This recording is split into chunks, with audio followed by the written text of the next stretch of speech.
Corona काळातील घरफाळा व पाणीपट्टी माफ करावी यासाठी जयसिंगपुरातील सर्वपक्षीय कृती समितीच्या वतीनं मुख्याधिकारी आणि नगराध्यक्ष यांना निवेदन देण्यात आलं।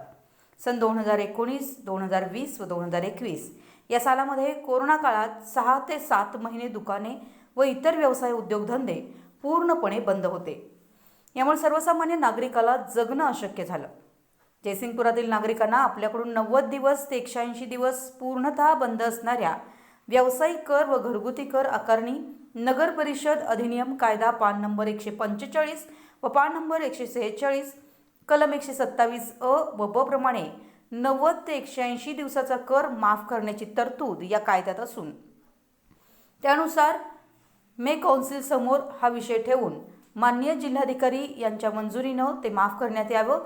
याच पद्धतीनं सातारा नगर परिषद यांनी व्यावसायिक करामध्ये कौन्सिल समोर विषय मंजूर करून माफीचा प्रस्ताव मंजूर करून जिल्हाधिकारी यांना नगर विकास खाते मुंबई यांच्याकडे सादर केले आहे, जेणेकरून व्यावसायिक कष्टकरी जनतेला कर आकारणीतून सूट देऊन दिलासा द्यावा।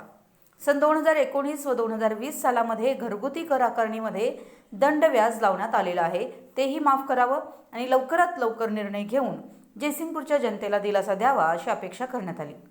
या प्रसंगी शैलेश आडके, बजरंग खामकर, चंद्रकांत जाधव, शैलेश चौगुले, शीतल गतारे, बाळासाहेब वगरे, गणेश गायकवाड, पराग पाटील, तेजस कुराडे, शंकर नाळे, सागर मादनाईक, संजय मादनाईक, अमित मगदुम, अर्चना भोसले, स्वप्नील शहा, अर्चना भोसले, वासुदेव भोसले, प्रशांत मादनाईक आदींच्या या निवेदनावर सह्या आहेत।